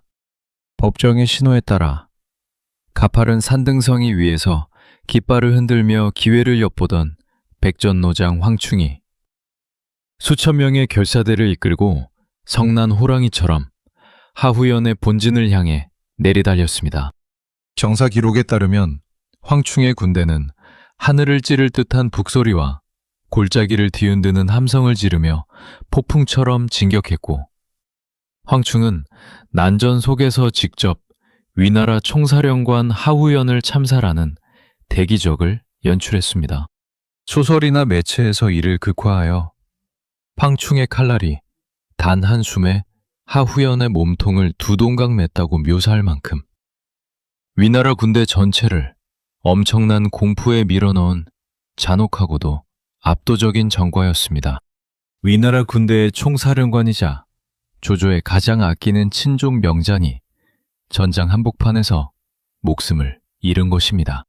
사령관의 죽음으로 위나라 군대가 걷잡을 수 없이 흔들리자 분노로 이를 갈며 백발이 상성한 조조가 직접 수십만 대군을 이끌고 한중으로 진격해왔습니다. 평생을 천하를 두고 다투었던 두 거물, 조조와 유비가 인생의 황혼기 속에서 마침내 정면으로 맞부딪힌 것입니다. 조조는 압도적인 대군으로 유비의 보급로를 끊고 압박하려 했지만 유비는 과거에 유약했던 도망자가 아니었습니다. 유비는 험준한 요새에 의거하여 성문을 굳게 걸어 잠근 채 조조군의 심리를 말려 죽이는 소모전을 펼쳤습니다. 조조의 정예 기병들이 들이칠 때마다 조은과 황춘이 기막힌 매복과 역습으로 조조군의 목을 베어넘겼죠. 끝없는 수렁 속으로 빠져들자 조조는 저녁 식사상에 올라온 닭갈비를 바라보며 지씹듯 한마디를 뱉었습니다. 먹자니 먹을 살이 없고 버리자니 아까운 계륵과 같은 땅이 바로 한준이었습니다. 결국 조조는 세월의 무게와 유비의 단단한 방벽을 넘지 못하고 수많은 군사를 잃은 채 씁쓸하게 북방으로 군대를 돌려야 했습니다. 평생을 조조의 그늘에 가려 도망치던 흑수저 산의 유비가 당대 최강의 괴물 조조를 정면 대결에서 완벽하게 꺾고 완전한 승리를 거둔 역사적인 순간이었습니다. 한중을 완벽하게 장악한 유비는 기원 후 219년 수많은 신하와 군사들의 환호 속에서 마침내 한중왕의 자리에 올랐습니다. 그는 왕위에 오른 뒤 최전방 한중을 지킬 사령관으로 모두가 예상했던 장비 대신 거리 출신의 명장 위연을 파격적으로 발탁하며 군주로서의 무서운 안목과 용인수를 보여주기도 했습니다. 백성들은 한중왕 유비의 이름을 연호했고 촉한의 조정은 천하 통일의 꿈이 눈앞에 다가왔다며 기쁨의 눈물을 흘렸습니다. 유비 인생의 가장 찬란하고 눈부신 전성기이자 황금기였습니다. 하지만 영웅의 운명은 참으로 잔혹했습니다. 천하 삼분지계의 마지막 퍼즐이자 청나라의 거대한 한 축이었던 형주 땅에서 제국의 운명을 뒤흔들 거대한 피바람이 불어닥쳤기 때문입니다. 유비가 한중에서 조조를 격파하자 형주를 지키고 있던 의형제 광의 역시 주군의 기세에 호응하여 위나라의 핵심 요새인 번성을 향해 거침없이 북진을 개시했습니다. 관우의 무시무시한 격돌 속에서 위나라의 명장 조이는 성 안에 갇혀 숨을 죽였고 조조가 보낸 구원군 대장 우금은 관우의 기막힌 수공 책략에 걸려 수만 명의 군사와 함께 무릎을 꿇었습니다. 강대 최고의 맹장 방덕마저 관우의 칼날 앞에 목이 잘렸죠. 관우의 위세가 천하를 진동하자 저 멀리 허도의 조조조차 겁에 질려 천도를 고려할 정도로 위나라 전체가 공포에 휩싸였습니다. 하지만 이 눈부신 승리는 거대한 비극의 서막이었습니다. 승리에 도취한 관우는 총나라의 동맹이자 강동의 지배자인 손권을 너무나 만만하게 보았습니다. 손권이 자신의 아들과 관우의 딸을 혼인시키자며 보낸 사신에게 관우는 호랑이의 새끼를 어찌 개의 자식에게 주겠느냐 라며 손권을 경멸하고 모욕을 주었습니다. 이 오만함은 웅크리고 있던 강동의 호랑이를 완전히 깨우는 치명적인 실책이었습니다. 성권은 분노로 이를 갈며 조조와 은밀히 손을 잡고 관우의 뒤통수를 칠 거대한 음모를 꾸몄습니다. 강동의 젊은 천재 육손과 여몽이 병사를 상인으로 위장시켜 관우가 비워둔 형주의 봉화대들을 단 하룻밤 만에 지워버린 것입니다. 자신이 목숨처럼 지키던 형주가 강동의 손에 떨어졌다는 소식을 들었을 때 번성을 치던 관우는 이미 사면초가의 덫속에 갇혀 있었습니다. 앞에는 위나라의 명장 서황이 가로막고 있었고 뒤에는 강동의 대군이 조여왔죠. 군사들은 고향에 남겨진 가족 걱정에 무더기로 타령하기 시작했고 관우는 겨우 수십 명의 기병만 거느린 채 맥성이라는 작은 고을로 숨어들었습니다. 관우는 유비의 양아들 유봉과 맹달이 지키고 있던 상용에 끊임없이 구원 요청을 보냈지만 유봉은 상용을 지켜야 한다는 이유와 관우에 대한 개인적인 감정으로 군대를 움직이지 않았습니다. 결국 사면초가의 고립 속에서 포위망을 뚫고 탈출하려던 관우와 그의 아들 관평은 임저 지역에서 매복하고 있던 오나라 장수 반장의 부장 마충마 중에 덫에 걸려 허무하게 생포되고 말았습니다. 그리고 기원 후 219년 겨울 손권의 명령 아래 비참하게 참수를 당하고 말았습니다. 성도에서 천하통일의 대업을 설계하던 유비에게 날아든 소식은 그야말로 날벼락이었습니다. 형주를 잃었다는 소식에 이어 30년 전 탁군 복숭아밭에서 생사를 같이 하자며 맹세했던 자신의 영혼이자 분신인 관우가 목이 잘려 죽었다는 비보를 접한 순간 유비는 피기가 가신 얼굴로 제자리에 주저앉았습니다. 아우야, 관우 아우야, 네가 어찌 나를 두고 먼저 간단 말이냐. 유비는 사흘 동안 음식을 전혀 입에 대지 않고 피눈물을 흘리며 울부짖었습니다. 그의 가슴 속에는 손권을 향한 미친 듯한 증오와 폭멸적인 살기가 끓어오르고 있었습니다. 조조는 한술 더 떠서 손권이 보내온 관우의 수급을 나무로 만든 몸통에 붙여 극진한 제사를 지내주며 관우의 죽음에 대한 모든 원망과 분노의 화살이 오직 손권에게만 향하도록 기가 막힌 정치적 공작을 펼쳤습니다. 이 비극적인 상황 속에서 유비는 또 다른 결단을 내려야 했습니다. 기원 후 221년 조조가 죽고 그의 아들 조비가 황제의 자리를 찬탈하여 한나라를 멸망시키자 유비는 촉당의 성도에서 스스로 황제의 자리에 올랐습니다. 역사상 촉한이라 불리는 제국의 탄생이었습니다. 집신 짜던 소년이 마침내 황제의 관을 썼지만 그의 눈빛에는 권력의 기쁨 따위는 없었습니다. 황제가 된 유비는 관을 쓰자마자 조정의 모든 참모들이 보는 앞에서 칼을 빼들고 옥자를 내리쳤습니다. 짐은 오늘 황제의 이름으로 전 국력을 쥐어짜 오나라를 멸하겠다. 손권의 목을 베어 내 아우 관우의 무덤 앞에 바칠 것이다. 기원 후 221년 촉당의 성도에서 촉한의 초대 황제로 즉위한 유비의 가슴 속에는 제국의 번영이나 황제의 권위 따위는 들어설 자리가 없었습니다. 그의 머릿속을 가득 채운 것은 오직 하나. 형주에서 비참하게 목이 잘린 의형제 관우의 원수를 갚고 오나라를 피바다 속에 침몰시키겠다는 광기 어린 복수심뿐이었죠. 유비는 즉시 오나라 정벌을 위한 대대적인 동원령을 천하에 선포했습니다. 국가의 냉정한 이익을 생각한다면 한나라를 찬탈한 위의 조비를 치는 것이 대의명분에 맞았고 제갈량을 비롯한 촉한의 엘리트 참모들은 매일같이 궁궐바닥에 머리를 찌으며 유비를 가로막았습니다. 폐하, 위나라가 진정한 적입니다.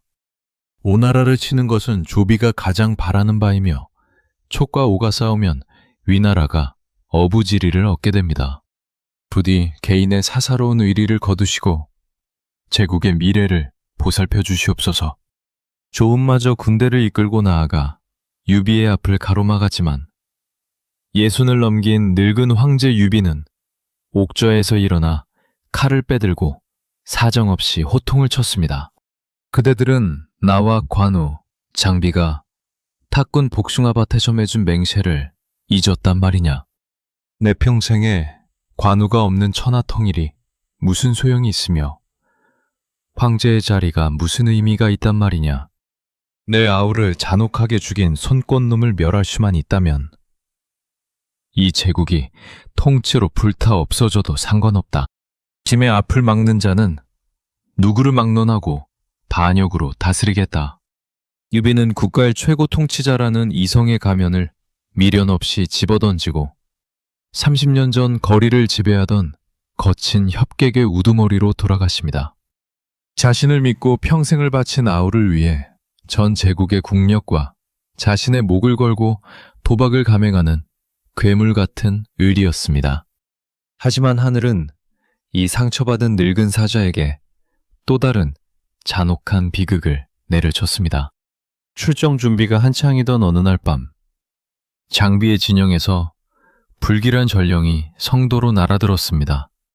관우의 죽음 이후 매일같이 술을 마시며 부하들을 가혹하게 채찍질하던 막내 장비가 이에 앙심을 품은 부하 범강과 장달에게 잠결에 암살을 당했다는 말벼락 같은 소식이었습니다. 장비의 목을 벤 배신자들은 그 수급을 들고 오나라의 손권에게 도망쳐버렸죠. 전령이 채 말을 마치기도 전에 유비는 가슴을 쥐어뜯으며 싸늘하게 읊조렸습니다. 아우마저 나를 버리고 갔구나. 단 1년 만에 평생의 영혼이었던 두 아우를 모두 잃어버린 유비의 눈빛은 이제 슬픔을 넘어 완전히 핏빛 광기로 물들었습니다. 유비는 더 이상 지체하지 않고 총나라의 전 재산과 다름없는 정예병 4만 명과 호족들의 군사까지 무려 수만 명의 대군을 직접 이끌고 오나라를 향해 성난 파도처럼 진격을 개시했습니다. 위기를 느낀 오나라의 손권은 장비의 목을 벤 범강과 장달의 목을 치고 과거 관우를 사로잡았던 형주 땅의 일부를 돌려주겠다며 다급하게 대접을 제안하는 사신을 보냈습니다. 하지만 유비는 사신의 목을 베어 성벽에 걸어놓으며 응답했습니다.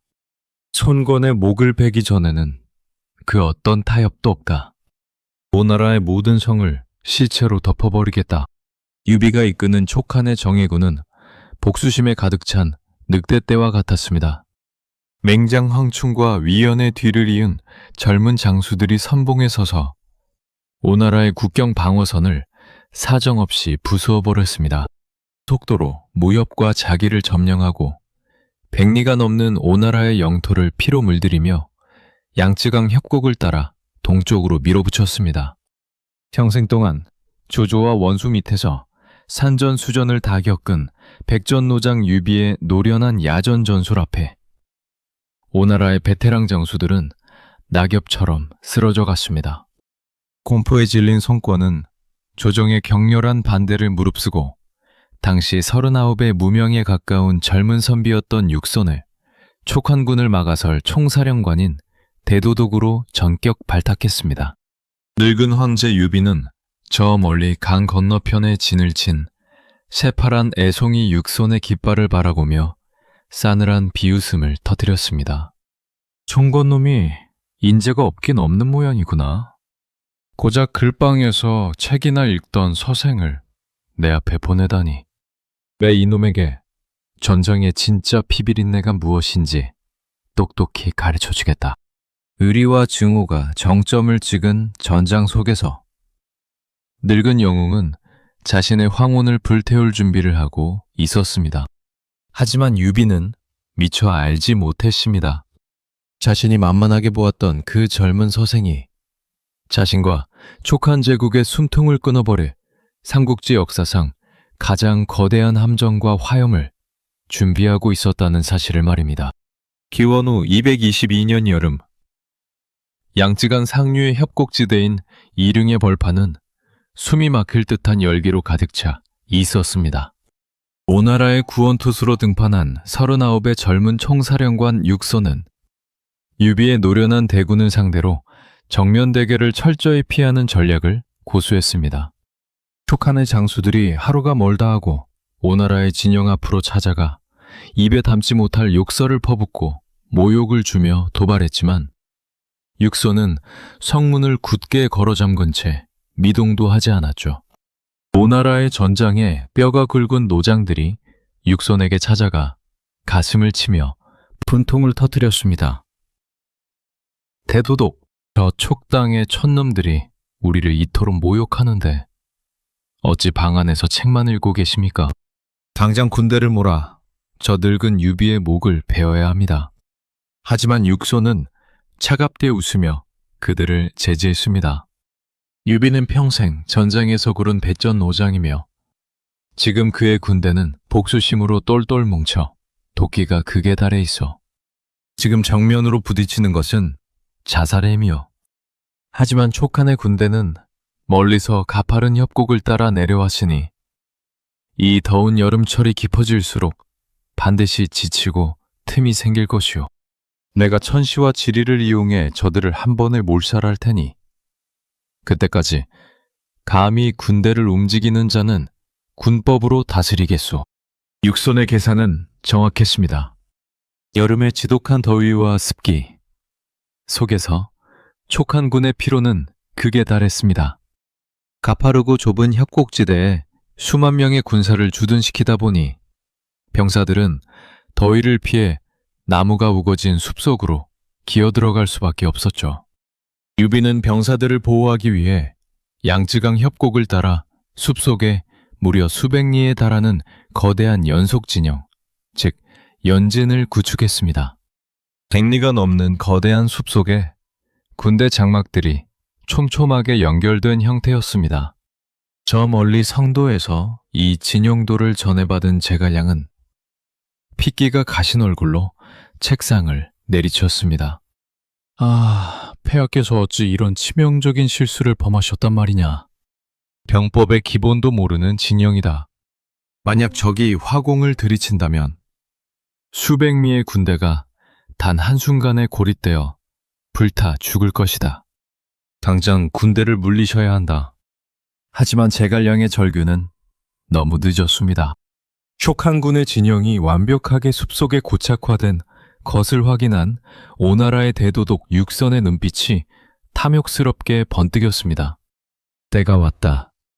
바람의 방향이 바뀌었으니 오늘 밤 저 늙은 영웅의 황혼을 불태워버리겠다. 어둠이 짙게 깔린 밤, 육선의 명령에 따라 오나라의 결사대들이 수천 척의 작은 배와 기병을 이끌고 촉한군의 진영으로 은밀히 침투했습니다. 그들의 손에는 칼 대신 기름포대와 불화살이 들려 있었죠. 마침내 거센 밤바람을 타고 오나라의 불화살들이 수백 리의 촉한군 장막과 울창한 숲속으로 일제히 쏟아졌습니다. 사방이 순식간에 시뻘건 지옥의 불바다 속으로 변해버렸습니다. 마른 나무와 가죽 장막들은 화약을 만난 듯 엄청난 굉음을 내며 타올랐고 화염은 수백 리 촉한군의 연진을 따라 순식간에 번져나갔습니다. 참결에 날벼락을 맞은 촉한의 정예병들은 무기를 잡기는커녕 뜨거운 불길 속에서 비명을 지르며 타 죽거나 연기에 질식해 쓰러져 갔습니다. 하염을 피해 강물로 뛰어든 자들은 오나라 수군의 화살바지가 되었죠. 평생을 전장에서 구르며 수많은 패배를 이겨냈던 62의 노병 유비였지만 이 정도의 압도적인 지옥은 처음이었습니다. 폐하. 사방이 불길에 막혔습니다. 여기 계시면 다 죽습니다. 어서 피하셔야 합니다. 명장 조은과 부하들이 온몸에 화살을 맞아가며 유비를 수레에 태워 포위망을 뚫으려 했습니다. 불타는 연기 속에서 유비는 자신이 평생 동안 공들여 키워낸 촉한의 정예 장수들과 수만 명의 군사들이 무참히 도륙당하는 모습을 두 눈으로 목격해야 했습니다. 마초의 사촌동생인 마대와 수많은 호족 장수들이 불길 속에서 쓰러졌고 부하들의 시체는 양쯔강을 가득 메워 물 흐름을 막을 정도였습니다. 평생 쌓아 올린 촉한 제국의 핵심 국력이 단 하룻밤의 화염 속에서 완전히 재가 되어 날아가 버린 것입니다. 유비는 오나라 군대의 끈질긴 추격을 피해 온몸에 화환을 입은 채 백제성이라는 쓸쓸한 변방의 요새로 간신히 도망쳤습니다. 62의 황제는 불타버린 자신의 군대를 돌아보며 피눈물을 흘렸습니다. 아우들의 복수를 하겠다며 이성 대신 의리를 택했던 영웅의 마지막 도박은 이릉의 거대한 화염 속에서 그렇게 비참하고 처절한 참패로 끝이 나고 말았습니다. 밤하늘을 벌겋게 물들인 오나라의 불꽃은 촉한의 미래를 완전히 집어삼켰고 백제성에 고립된 늙은 사자는 이제 인생의 마지막 숨을 몰아쉬며 자신의 처절했던 연대기를 마감할 준비를 하고 있었습니다. 이릉의 거대한 화염 속에서 전제국의 군세를 잃어버린 유비는 차마 성도로 발걸음을 돌리지 못했습니다. 자신이 일으킨 무모한 복수극이 제국을 파멸의 구렁텅이 속으로 밀어넣었다는 지독한 죄책감과 부끄러움 때문이었죠. 63세 황제는 변방의 쓸쓸한 요새인 백제성에 주저앉아 급격히 병들어가기 시작했습니다. 허독과 깊은 마음의 병은 노병의 육신을 사정없이 갉아먹었고 밤마다 전장에서 비참하게 죽어간 두 아우, 관우와 장비, 그리고 수만 명의 군사들의 비명소리가 그의 귓가를 맴돌았습니다. 기원 후 223년 봄, 자신의 마지막 숨이 얼마 남지 않았음을 직감한 유비는 성도의 제갈량을 백제성으로 급히 불러들였습니다. 평생 동안 자신을 믿고 대업을 설계해준 최고의 책사이자 영혼의 파트너에게 제국의 미래를 맡겨야 했기 때문입니다. 침상에 누워 앙상하게 마른 유비의 손을 잡은 제갈량은 왈칵 눈물을 쏟아내십니다. 폐하, 신 제갈량이 왔사옵니다. 부디 마음을 굳건히 하시고 일어나셔야 합니다. 촉한의 백성들이 폐하를 기다리고 있사옵니다. 유비는 거친 숨을 몰아쉬며 제갈량을 바라보았습니다. 그리고 삼국지 전체를 통틀어 가장 소름 끼치면서도 장엄한 마지막 유언을 남기기 시작했습니다. 정사 삼국지 촉서에 기록된 이 백제성의 유언은 유비가 숨을 거두는 마지막 순간까지도 인간의 심리와 정치적 역학관계를 자로잰 듯 꿰뚫어 보았던 무서운 군주였음을 증명합니다. 승상 선생의 재능은 위의 조비보다 10배는 뛰어난 편이니 반드시 나라를 안정시키고 대업을 이룰 것이오. 만약 내 아들 유선이 황제의 제목이 될 만하다면 그를 보좌해 주시오. 하지만 만약 그 아이가 무능하고 보잘것없어 제국을 이끌지 못할 상이라면 선생이 스스로 성도의 주인이 되어 황제의 자리에 오르시오. 이 말을 들은 제갈량은 온몸에 소름이 돋으며 핏기가 가신 얼굴로 바닥에 머리를 찧었습니다. 폐하, 어찌 그런 당치도 않은 말씀을 하십니까? 신은 오직 한마디. 마음으로 충성을 다해 태자 전하를 보조할 것이며 고갱에 힘을 다해 죽을 때까지 충절을 지키겠나이다. 만약 딴 마음을 품는다면 하늘이 신을 먼저 벌할 것입니다. 제갈량은 이마에 피가 흐르도록 절을 하며 눈물을 흘렸습니다. 역사학자들은 이 유비의 마지막 한마디를 두고 최고의 신뢰이자 동시에 제갈량이라는 천재의 손발을 영원히 묶어버린 거대한 정치적 족쇄라고 해석합니다. 유비는 자신의 아들 유선이 무능하다는 것을 알고 있었기에 제갈량에게 스스로 황제가 되라는 파격적인 유언을 던짐으로써 오히려 제갈량이 평생 동안 촉한의 반역을 꿈꾸지 못하고 유선에게 목숨 바쳐 충성하도록 심리적 방어벽을 친 것입니다. 제갈량의 충성을 완벽하게 확인한 유비는 마지막으로 태자인 아들 유선에게 전할 유서를 받아 적게 했습니다. 평생 동안 난세의 가장 더럽고 잔혹한 바닥 속에서 주먹과 칼로 길을 내며 황제의 자리까지 올라갔던 거친 협객이 세상을 떠나며 자식에게 남긴 마지막 유산은 놀랍게도 거대한 권력의 기술이 아니었습니다. 그것은 인간으로서의 가장 작고 소박한 돌이었습니다. 아들아, 아무리 작은 악이라도 그것이 작다고 해서 행하지 말 것이며 아무리 작은 선이라도 그것이 작다고 해서 행하지 아니하지 말라. 오직 어질고 덕이 있어야만 진정으로 사람의 마음을 복종시킬 수 있는 법이다. 내 아비는 덕이 부족하여 천하를 통일하지 못했으나 너는 부디 승상을 아버지처럼 섬기며 나라와 백성을 보살피거라. 유언을 마친 유비는 마침내 63세 파란만장했던 생을 마감하고 조용히 눈을 감았습니다. 타쿤 시장, 바닥에서 집신을 짜며 하루 벌어 하루 먹고 살던 흙수저 소년으로 시작해 세상의 온갖 배신과 모욕, 패배의 고통 속에서도 결코 꺾이지 않고 끈질기게 일어섰던 사내.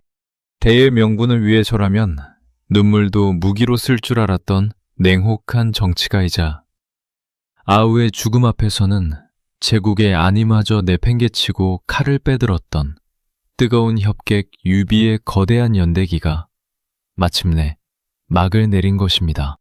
비록 그가 남긴 촉한 제국은 이릉의 화염 속에서 깊은 상처를 입은 채 홀로 남겨졌지만 그가 평생 동안 목숨 걸고 지켜냈던 인덕과 대의 명분 그리고 끈질긴 생존의 정신은 훗날 제갈량의 출사표를 타고 북벌의 거대한 불꽃으로 다시 피어오르게 됩니다.